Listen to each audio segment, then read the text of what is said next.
नमस्कार दोस्तों। अगर मैं आपको बोलूं आने वाले कुछ सालों में ये देश तबाह होने वाले है तो आप यकीन करेंगे? नहीं करेंगे ना। जो बोल रहे हैं कि एक पेड़ माँ के नाम बोल के लगा के लाखों पेड़ अंदानी अंबानी बड़े बड़े बिजनेसमैन की नाम पर कटा रहे हैं, वही लोग देश को तबाह करने वाले हैं आने वाले कुछ सालों में। अगर पेड़ ही नहीं रहेंगे तो इंसान कैसे जिएंगे? हवा में पॉल्यूशन है, पानी में जहर है, खाने में मिलावट है, हर चीज में फर्जी हो रहा है।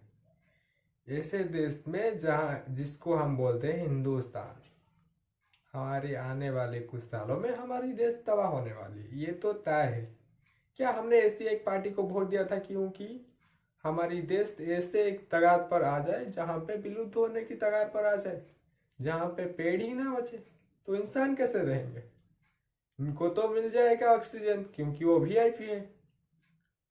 ऑक्सीजन तो उनकी कुछ भी नहीं है, वो तो लंदन से ही मंगा सकते हैं क्योंकि वो वीआईपी है।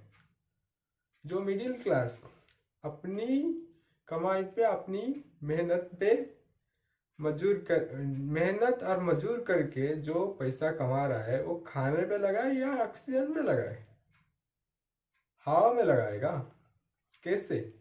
कहाँ से? उनको तो ज्यादातर लोगों को तो पता भी नहीं होगा कि ऑक्सीजन से हम लोग जिंदा भी रह रहे हैं। मतलब ऐसे भी कुछ हमारे देश में लोग हैं जहाँ पे कुछ लोगों को पता है कि हम लोग सांस के द्वारा जिंदा हैं इसी देश में, जहाँ पे बोला जा रहा है कि हमारा हिंदुस्तान तो मौज में है।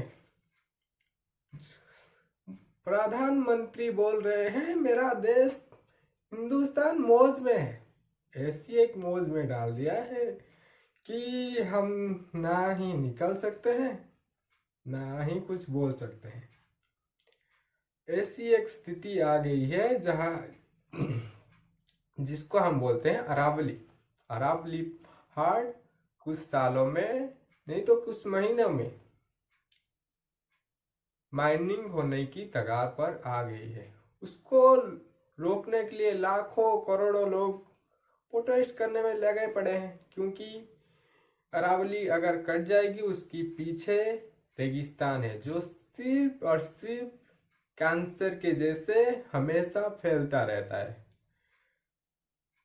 जो एक रेगिस्तान है, जब हवा उधर जाती है तब लाखों मिट्टी मतलब धूल अपनी साथ खींच लेती है।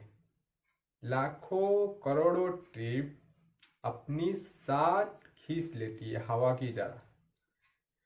की जरा से। मतलब अगर आपके पास एक अच्छा खेत है और एक सामने रेगिस्तान है, उसमें से जो भी धूल उड़ेगी वो आपकी फसलों पे लगेगी। आपकी जो फसलें हैं वो खराब होने लगेंगे और आपकी खेत जो है वो भी रेगिस्तान बनने लगेगी। तो ऐसे एक स्थिति पे ले आए हैं हमारे प्रधानमंत्री, जिसको बोलते हैं हम, जिसका नाम है नरेंद्र मोदी। क्या और बोल सकता हूं मैं? ऐसी एक तादाद पर ले आए हैं इस देश में जहां पे जो लोग जिसको जो काम है वो नहीं कर रहा है। मतलब जो काम एक प्रधानमंत्री को करना चाहिए वो एक मिडिल क्लास आर्मी प्रोटेस्ट करके बचाने पे लगे हैं। जहाँ पे लोगों को पैसा दे के अपनी जुबान को लगाम देने के लिए बोल रहे हैं प्रधानमंत्री। इनको आप क्या बोलोगे? इसलिए हमने वोट दिया था। क्या हमने इसलिए वोट दिया था कि आप चुनाव में ठिया खड़ा होकर हमारी जो देश को ऐसे ही एक परिस्थिति में डाल दें जहाँ पे हम लोग इंसान ही ना बचे?